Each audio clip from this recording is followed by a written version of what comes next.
Hello students, welcome back. I'm here again for standard 7, subject science. As we have started our new chapters, chapter number 11, transportation in animals and plants in the first part. So transportation in animals and plants. What is transportation? The thing from one part to another part, it moves from one point A to point B. So in this chapter we are going to study as the first part circulatory system. The circulatory system that is through blood and blood vessels, and where it goes to heart. As in first part we have studied that heart have 4 chambers: right auricles, ventricles, left auricle and left ventricles, and that hasn't been divided by a chamber. So today we are going to study the heartbeats. What is heartbeats? जैसे कि doctor के पास हम जाते हैं तो what he does, उसके हाथ में एक स्टेथोस्कोप होता है जो हमारे हार्टबीट को मेजर करता है. अब हार्टबीट जो है वो मेजर कैसा करता है? So it has a number of heartbeats per minute. जैसे हमने रेट पल्सेस चेक करते हैं, जो पल्सेस चेक करेंगे इसी तरह हार्टबीट भी चेक करते हैं. अब जैसे हम कोई हकीम के पास जाते हैं तो what he does, वो हमारे यहाँ पर नर्व जो है वो वहां पर रख के देखता है क्या पल्स रेट क्या है. डॉक्टर के पास जाएंगे what he does, he keeps the stethoscope हमारे हार्ट पे रख के देखेगा 1 मिनट में कितना हार्ट बीट है. So with that he can understand कि पेशेंट इज इल और patient is healthy. So the walls of chambers of the heart are made up of muscles. अब जो हार्ट के जो वॉल्स है, जो चेम्बर्स बने हुए, जैसे हमने लास्ट पार्ट में पढ़ा हुआ था, सो 4 चेम्बर्स है. तो ये साइड में, राइट साइड में क्या होता है, ऑरिकल ऊपर की साइड में होता है. To understand the upper side, alphabet कहां से ए से स्टार्ट होगा टू जेड. तो राइट साइड में हम देखेंगे तो ऑरिकल आएगा ऊपर, नीचे वेंट्रिकल आएगा. यहां पर लेफ्ट में auricle, left auricle and left ventricle. Logically understand the name of the chambers. So these muscles contract and relax rhythmically.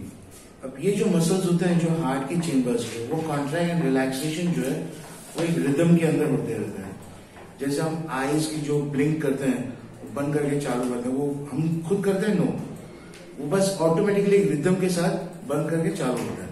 सो इसी तरह जो है जो हमारे हार्ट बीट्स है, जो हमारे जो मसल्स है हार्ट के, वो कॉन्ट्रैक्शन एंड रिडक्शन जो है, एक्सपेंशन जो है, वो अपने आप में एक रिदम के साथ में कंटिन्यूस होता है. So this rhythmic contraction followed by it's relaxation constitute a heartbeat. अब ये जो है कॉन्ट्रैक्शन एंड रिलैक्सेशन जो होता है, ये एक हार्टबीट, वन हार्टबीट को रिप्रेजेंट करता है. तो remember that heartbeats continue every moment of a life. If you place your hand on the left side of the chest, you can feel your heartbeat. अब लेफ्ट साइड में हम chest पे आओगे because heart is located on the left side. यहाँ हाथ रखेंगे सो एक heartbeat हमारे को लगेगा, एक धक धक करके एक आवाज आएगी हमारे हाथ में फील होगा. So that is called as heartbeat. The doctor feels your heartbeats with the help of an instrument called a stethoscope. अब डॉक्टर जो इंस्ट्रूमेंट यूज करता है, 2 कान में रखे हुए हमारे हाथ में एक पल्ला जैसा रखता है, वो हमारे हाथ पे रखता है. So that is called as stethoscope. A doctor uses a stethoscope as a device to amplify the sound of the heart. वो स्टेथोस्कोप से क्या होता है कि जो हमारे हार्ट बीट होता है वो एम्पलीफाई होता है. जैसे घर के अंदर कोई म्यूजिक सिस्टम होता है, कहीं पर भी होता है, हम देखते हैं तो म्यूजिक सिस्टम के अंदर जो स्पीकर्स होते हैं, स्पीकर्स के साथ एम्पलीफायर्स रखते हैं. व्हाई? बिकॉज जो आवाज होती है उसको ज्यादा लाउडली हम बाहर निकाल सकते हैं. सो दैट स्टेथोस्कोप जो है वो एक हमारी जो हार्टबीट का है उसको एम्पलीफाई, यानी वो उसको बड़ा करके हमारे को सुनाती है. It consist of a chest piece that carries a sensitive diaphragm. अब हम देखते हैं कि वो जो डायफ्राम जो है, जो पीस होता है, जो आगे का जो डॉक्टर वहां पर हमारे हार्ट के ऊपर रखता है, वहां पर एक डायफ्राम लगा हुआ रहता है. जैसे एम्पलीफायर के अंदर क्या रहता है, खाली ऊपर एक प्लेट ही रहती है, वो एक तरह से डायफ्राम है. बिकॉज आवाज को लाउडली बाहर निकालना है. इसी तरह जो स्टेथोस्कोप का आगे का जो पीस है उसके अंदर डायफ्राम लगा हुआ रहता है, और जो ईयर पीस है जो डॉक्टर अपने कान में रखता है, वो ईयर पीस जो आवाज हमारे हार्टबीट की होती है एम्पलीफाई होके यानी बड़ी होके डॉक्टर के कान में आती है. So doctors can clues about the condition of your heart by listening through a stethoscope. So let us construct a model of a stethoscope with the materials that are available around us. अब हम यहाँ पर अपने आप में एक stethoscope बनाएंगे. That's an activity in our textbook. अब ये एक्टिविटी क्या होती है, एक फनल लेने का. हमारे को फनल क्या होता है, जो हमारे जो फनल होता है एक तरह से जो केरोसिन या पेट्रोल भरते हैं वो एक फनल होता है. वो फनल लो और एक ट्यूब लो. फनल के आगे एक ट्यूब लगा दो. ट्यूब लगाने के बाद फनल के ऊपर एक रबर बैंड के हिसाब से एक बलून को टाई करो और उसको रबर बैंड से टाई अप करो. वो टाई अप करने के बाद वो फनल जो रबर बैंड के साथ में जो बलून के साथ में लगा हुआ है, दैट इज अ हार्ट. जो पीस है जो हार्ट के ऊपर रखने के लिए, that is called as piece. और जो फनल का जो दूसरा एंड है वो हमारे ईयर पे रखेंगे तो ईयर पीस है. अब वो जो फनल है आगे का जो पार्ट है वो एक डायफ्राम हुआ. जो हार्टबीट हमारी रहेगी वो एम्पलीफाई करके बड़ा करके हमारे को सुनाई देगी. सो इन दिस वे ये एक्टिविटीज हैं जो हमारे इंस्ट्रूमेंट जो हमारे आजू बाजू में है. So with the help of that instrument we can construct a stethoscope. Now try to listen carefully. अब ये हम देखेंगे, हमारे को सुनेंगे. We can listen to the heart beat. Do you hear regular thumping sound? हमारे कान में एक रेगुलर थम्पिंग साउंड रहता है. The sound is that of heartbeats. अब ये साउंड किसका होता है? हार्टबीट्स का होता है. How many times do you heartbeat in a minute? हमारे हार्टबीट जो है कितने टाइम में, एक मिनट में, how many beats it happens? अब इसी तरह जो पल्स रेट है, that is for a normal person on a sleeping state 70 to 80 pulse rate is there. तो सेम जो पल्स हमारे हार्ट के अंदर जाता है वो पल्स जो हमारे जो हम देखते हैं पल्स रेट है, दैट इज ऑक्सीजन का इनटेक एंड कार्बन डाइऑक्साइड का फ्लो आउट. वो pulse rate 70 to 80, that same pulse rate is of a heart beat. तो हार्ट बीट जो है ब्लड सर्कुलेशन करता है हमारे नर्व्स के अंदर. The fresh nerves with oxygen, it is with in arteries, and the blood which comes out जो waste material के हिसाब से होता है, that is with carbon dioxide. So count again after running for 4 to 5 minutes. Compare your observation. तो normal कितना 70 to 80 and after running तो हमारे हार्ट बीट बढ़ जाएंगे तो it will be more. So record your own pulse rate and heartbeat and that of your friends while resting and after running and recording table 11.2. So after resting और running run करने के बाद हम देखेंगे तो हमारे ऑब्जर्व करेंगे कि हार्ट बीट हमारा कितना होता है. And with the help of that instrument which we have constructed with the substance which is easily available in our surroundings. So do you find any relationship between your heartbeat and pulse rate? कोई relationship देखो कि heartbeat और pulse rate में हमारा कोई difference है कि नहीं है. Each heartbeat generates one pulse in the arteries and the pulse rate per minute indicates the rate of a heartbeat. जैसे भी मैंने कहा जो pulse rate होता है and that automatically reflects the rate of the heartbeat. The rhythmic beating of the various chambers of the heart maintains circulation of blood and transfer of substance to different parts of the body. अब जो rhythmic beating है, यानी एक side में contraction होता है, एक side में वापस relaxation होता है, वो rhythm के साथ में जो होते रहता है, it reflects the blood circulation also. तो जो wonders if sponges and hydra also have blood. Sponges and hydra जो माइक्रो ऑर्गेनिजम्स हैं, क्या उसके अंदर भी ब्लड होता है? नहीं, because they don't have a blood vessels in it. So animals such as sponges and hydra do not possess any circulatory system. अब ब्लड ही नहीं है तो circulatory system उसके अंदर उनके अंदर होता ही नहीं है, because they are unicellular microorganisms. The water in which they live brings food and oxygen as it enters the bodies.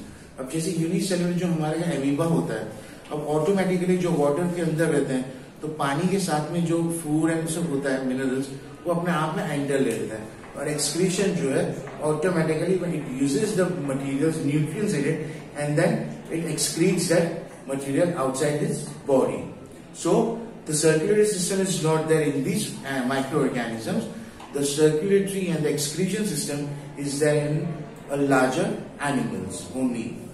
So water carries away waste materials and carbon dioxide as it moves out. Thus these animals do not need a circulatory fluid like the blood. अब ये दी animals को circulatory fluid की जरूरत नहीं है, like the blood they don't have. So let us now learn about the removal of waste other than carbon dioxide. अब जैसे heart के अंदर हम जो ब्लड के अंदर सुने हैं, तो ऑक्सीजन जो इंटेक होता है, it goes through the arteries, and जो कार्बन डाइऑक्साइड गैस हम जो एक्सेल करते हैं, इट गोज थ्रू वेन्स. अब ये जो गैसियस स्टेट हुआ. अब जो हम खाना खाते हैं, फूड खाते हैं, जिससे एनर्जी हम यूटिलाइज करते हैं, आफ्टर यूटिलाइजिंग द एनर्जी, तो जो वेस्ट मटेरियल होता है उसको एक्सक्रीशन के बारे में we are going to study about this excretion. So excretion in animals. So recall how carbon dioxide is removed as waste from the body through the lungs during exhalation. Also recall that undigested food is removed during digestion. अब digested food जो है वो digestion के through बाहर निकल आता है. So let us now find out how the other waste material, जो खाना खाते हैं वो लार्ज इंटेस्टाइन के अंदर, जब स्मॉल इंटेस्टाइन के अंदर फुली डाइजेस्ट होता है, और जो वेस्ट मटेरियल होता है लार्ज इंटेस्टाइन के अंदर आके फिर बाहर निकल आता है एनएस के थ्रू. अब वो हमने देखा वो सॉलिड मटेरियल. अब लिक्विड की जो अदर मटेरियल्स, वेस्ट मटेरियल्स होते हैं, how it is being removed from our body.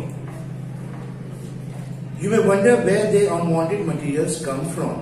Whether our cells perform their functions, जो cells perform करते हैं, because that is the main thing of our human body. Certain waste products are released. अब कोई भी cells perform करता है, कोई भी चीज, फंक्शन उसके जो सेल्स के होते हैं वो फंक्शन यूज परफॉर्म करते हैं.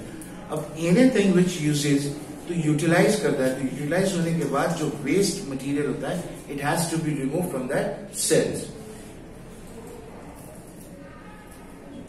These are toxic and hence need to be removed from the body. The toxic होता है and hence to be removed from the body. The process of removal of waste produced in the cells of living organisms is called excretion. ये process को removal waste material जो इसको हम क्या बोलते हैं, एक्सक्रीशन बोलते हैं. And the parts which is involve that is called as excretory system. तो now we are going to study about the excretory system in humans. अब कोई भी एक्सक्रीटरी सिस्टम्स होता है, कोई भी बाहर निकालने के लिए, जैसे कोई भी फैक्ट्री के अंदर जो वेस्ट मटेरियल को बाहर निकाला जाता है, इट हैज टू बी वहां पर उसको फिल्टर करके बाहर निकाला जाता है, बिकॉज वाटर पोल्यूशन जो है वो हमारे को एनवायरमेंट के लिए करना है, बचाना है. तो water which is present in the blood has to be remove from the body. अब ब्लड के अंदर जो पानी आया has to be remove. So with that blood, पानी की जो है it has to be remove. तो उसके अंदर कोई भी टॉक्सिक सब्सटेंस होता है, मटीरियल होता है, it has to be remove from our body. A mechanism और to filter the blood is required. ये मैकेनिज्म जरूरी है. This is done with the blood capillaries in the kidneys. Blood capillaries kidneys के अंदर, it is done with that blood capillaries. Kidneys के जो है वो एक तरह से फिल्टर होता है. जो किडनी है वो हमारे ब्लड को फिल्टर करता है. With the blood vessels reaches, when the blood vessels reaches the two kidneys, it contains both useful and harmful substance. Kidneys के वहां जब पहुंचता है तो यूजफुल एंड हार्मफुल सब्सटेंस दोनों उसी के अंदर रहते हैं. जैसे हार्ट के अंदर हमने देखे कि the bright colour which is fresh in oxygen and the blood which is dark, और जो डार्क कलर रहता है which is rich in carbon dioxide. दोनों ब्लड हमारे हार्ट के अंदर रहते हैं. It goes from one chamber to another chamber. इसी तरह वो हार्ट के अंदर क्रॉस होने के बाद किडनीज में आता है. दोनों किडनीज में वो वहां पर फिल्टर होने के लिए आता है. जो वेस्ट ब्लड होता है, जो डार्क कलर ब्लड होता है, जिस वेन्स के अंदर से निकलता है, वो हमारे किडनीज में आके फिल्टर होता है. And then filtration, blood filter होने के बाद वो वापस आर्टरीज के थ्रू क्रॉस होता है. So when the blood reaches the two kidneys, it contains both useful and harmful substance. So the useful substances are absorbed back into the blood. The waste dissolved in water are removed as urine. जो waste जो water के अंदर dissolve होता है, that is being removed as urine. Urine के through remove होता है, या तो sweat के through remove होता है. जब पसीने से वो बाहर remove होता है. So from the kidneys, the urine goes into the urinary bladder. through tube like ureters. अब यूरिन के थ्रू जो वेस्ट जो वाटर सोल्यूबल होता है वो यूरिन के थ्रू बाहर निकलता है एंड दैट इज किडनी से फिल्टर होकर वो यूरेटर के थ्रू यूरिनरी ब्लैडर में जमा होता है. अब वहां जमा होने बाद it has to be stored, directly बाहर नहीं निकल जाता है. It has to be stored in the bladder and then from the urinary bladder it is being removed from into urinary openings and it can be thrown out. So from the kidneys the urine goes into the urinary bladder in the tube like ureters. So it is stored in the bladder and is passed out through the urinary opening at the end of a muscular tube called urethra.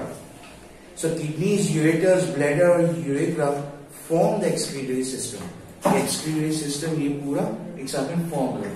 Ureter, urinary bladder, urethra and the opening, it forms an excretory system. An adult human being normally passes out one is 1.8 liter of urine in 24 hours. The urine consists of 95% of water, 2.5% urea and 2.5% other waste products. 95% water रहता है और ये urea and other waste products जो है जो toxic होता है it has to be removed from a human body. We all have experienced that is sweat on a hot summer day. गर्मी के अंदर हम बहुत ज्यादा पसीना हो जाता है, भीग जाता है पसीने से. अब जब पसीना सूख जाता है तो हम देखते हैं कि एक पैचेस जैसा व्हाइट पैचेस हमारे कपड़े के ऊपर हमारे को दिखता है. That white patches consist of salt. ये सॉल्ट के जो पैचेस होते हैं वो हम देखते हैं. तो हमारा जो वेस्ट दूसरा प्रोडक्ट होता है it is being remove through sweat. और जो स्वेट होता है वो एक तरह से सॉल्टी होता है. The sweat contains water and salt. So would you see that sometimes in summer white patches are formed on our clothes, especially in areas like underarms. These marks are left by salts present in the sweat. वो हमारे salt के अंदर sweat के अंदर salt present करते हैं. So does sweat serve any other function? क्या हमारा जो पसीना होता है क्या और अदर कोई फंक्शन वो सर्व करता है हमारे बॉडी के लिए? We know that the water kept in an earthen pot is cooler. Earthen pot के अंदर पानी रखते हैं वो कूल होता है. क्यों? बिकॉज उसके पोर्स होते हैं जो अंदर की हीट होता है it has to be removed. वो रिमूव्ड होता है जो बाहर के एनवायरमेंट की जो एयर होता है वो अंदर लाके उसको वापस ठंडा कर देता है. सेम वे जो हम स्वेट करते हैं तो हमारी अंदर की गर्मी जो होती है इट हैज बी बाहर निकल जाती है और हमारा जो बॉडी टेम्परेचर होता है वो कूल डाउन हो जाता है. So this is because the water evaporates from the pores of the pot which causes cooling. Similarly, when we sweat, it helps to cool our body. इसी तरह हमारे बॉडी को मेंटेन करते हैं नॉर्मल पोजीशन में लाने के लिए. बाहर जाने के बाद निकलने बाद अंदर घर पे आते हैं तो हम देखते हैं कि बहुत ज्यादा पसीना हो जाता है. अब पसीना नीचे जाके फैन के नीचे बैठ जाता है. अब फैन के नीचे बैठने के बाद क्या होता है तो हमारे बॉडी का टेम्परेचर होता है एक तरह से कूल डाउन होता है.